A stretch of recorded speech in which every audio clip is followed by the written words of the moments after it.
Hello students. तो right now मैं आपको डिस्कस कर रहा हूँ सॉल्विंग, ठीक है ना। और ये आपका जो relative motion in the plane है उस पर मैं बात करने वाला हूँ, ठीक है ना। प्रीवियस क्लिप में मैंने कुछ इसका कॉन्सेप्ट बताया था मैंने। अब जैसे मान लो कि ये आपका ये बोट वाली जो सब प्रॉब्लम्स होती है, बोट रिवर प्रॉब्लम होता है, तो उसमें एक पिकुलियर बात है ना। वो जैसे कि मान लो कि आपका जैसे ये सपोज डैट कि क्या है velocity of the water with respect to ground, और ये मान लो आपका velocity of the boat with respect to water. तो अगर तुम्हारा velocity of the boat with respect to water ज़्यादा होता है velocity of the water with respect to ground से, तो तभी ये जो जैसे कि ये आप यहाँ पहुँचना चाहते हो जीरो ड्रिफ्ट वाली केस, तो जीरो ड्रिफ्ट आपका तभी पॉसिबल है, जीरो ड्रिफ्ट तभी पॉसिबल है जब velocity of the boat with respect to water क्या हो, आपका ज़्यादा हो।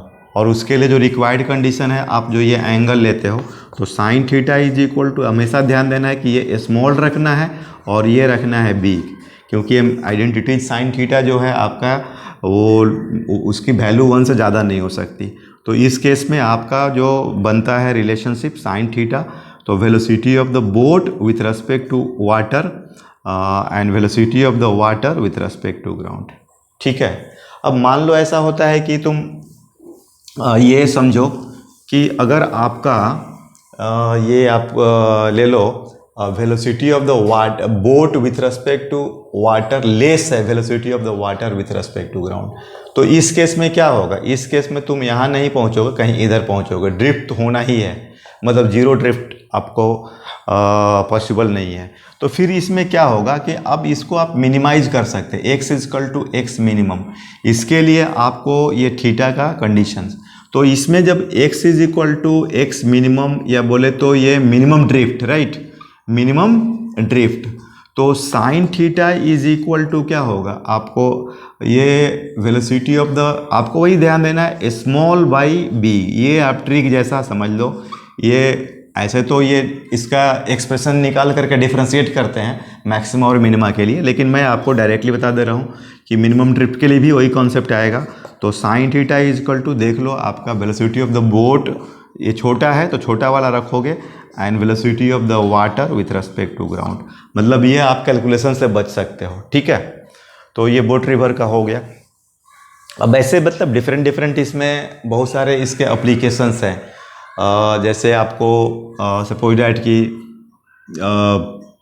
ये कोई, अब ऐसा है देखो, मान लो कि ये कोई पॉइंट है और एक कोई आप इसमें आ रहे हो, इस लाइन में वेलोसिटी है ए का, या वेलोसिटी ऑफ द पी, तो ये देखो सेपरेशन जो है तुम्हारा क्या हो रहा है, डिक्रीज हो रहा है, तो ये तुम्हारा क्या कहलाएगा, अप्रोच कहलाएगा।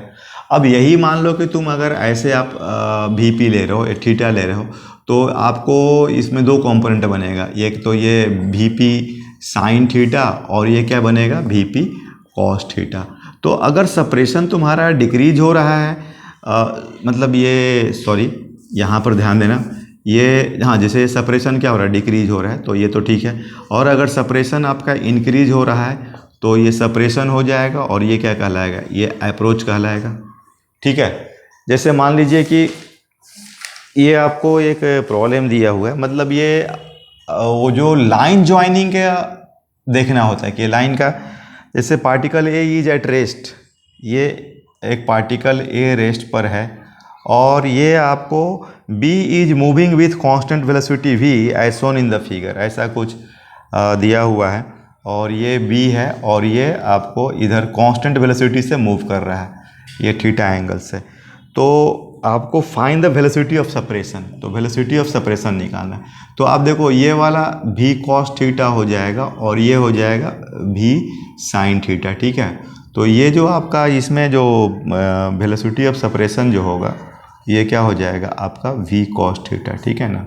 मतलब वो लाइन ज्वाइन के अलॉन्ग जो सेपरेशन के लिए रिस्पॉन्सिबल कौन है, ये वी कॉस थीटा, ठीक है। तो इस तरीके से हम लोग इसमें कोई डिस्कशन करते हैं।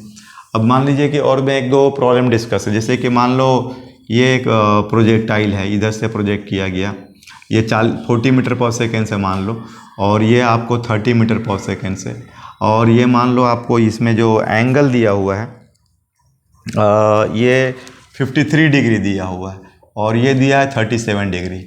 तो अब ये है ए और ये है तुम्हारा बी, तो ये ए एंड बी का जो है सपरेशन निकालना है at t is equal to 1 second, ठीक है। तो अब इसमें आपको क्या है कि देखो, अब इसका तो पाथ कुछ ऐसा होगा, इसका पाथ कुछ ऐसा होगा। तो ए अगर एक्सेशन देखा जाए ए रिलेटिव, तो g माइनस जी दोनों डाउन है, तो क्या हो जाएगा 0। तो x रिलेटिव जो होगा आपका u relative t plus acceleration तो है नहीं, तो ये हो जाएगा आपको। तो अब इसमें v रिलेटिव जो होगा √v1² plus v2² minus 2v1v2 cos theta. तो ये देख लो, ये एंगल 90 है, तो ये तो टर्म 0 हो जाएगा। तो ये तुम्हारा हो गया 30² प्लस 40², तो ये तुम्हारा 900 प्लस 1600, राइट। तो ये हो गया 2500, तो ये हो गया तुम्हारा 50 मीटर पर सेकेंड, ठीक है। तो ये 50 × 1, तो ये 50 मीटर हो गया। आ रही बात समझ में? तो इस तरीके से हम लोग ये मतलब मोशन द प्लेन का सॉल्विंग डिस्कस करते हैं, ठीक है ना। उसमें मैंने आपको कोलिजन वाला भी कॉन्सेप्ट बताया था कि जैसे कि ये ऐसे है और ये ऐसे है, तो ये कोलिजन कंडीशन क्या होता है। कोलिजन कंडीशन बोलो आप लोग, मतलब ये जो v रिलेटिव होगा वो लाइन ज्वाइनिंग के अलोंग होना चाहिए। v जो रिलेटिव होगा आपका वो लाइन ज्वाइनिंग के अलोंग होना चाहिए। जैसे ये a है और b है, तो इसके अलोंग होना चाहिए, ठीक है स्टूडेंट्स। तो आपका इस तरीके से उस तरह से प्रोजेक्टाइल्स वगैरह का भी क्वेश्चन आता है लिफ्ट के अंदर में। मान लीजिए कि ये लिफ्ट है, लिफ्ट एक्सलरेट हो रहा है, आपने कोई बॉल फेंक रहे हैं, तो इसमें रेंज हो गया, h मैक्स हो गया, टाइम ऑफ द फ्लाइट हो गया। अब से t इज इक्वल टू, तो अब देखो इसमें टाइम जब निकालना होगा इसके अंदर, तो 2u रिलेटिव, मतलब आप लोगे u ऑफ द बॉल, ठीक है ना, विथ रेस्पेक्ट टू लिफ्ट लोगे 2u साइन थीटा, और acceleration of the ball with respect to lift लोगे। तो आप देखो इसमें ये ऊपर जा रहा है, g नीचे जा रहा है, तो इसका g मतलब ये अगर देखा जाए तो दिस माइनस दिस है ना, रिलेटिव वेक्टर डिफरेंस होता है, तो दिस प्लस दिस, तो ये मतलब g प्लस ए। तो देखना यहाँ पर g प्लस ए आ जाएगा। उसी तरीके से आप h मैक्स वगैरह में, ओके, थैंक यू।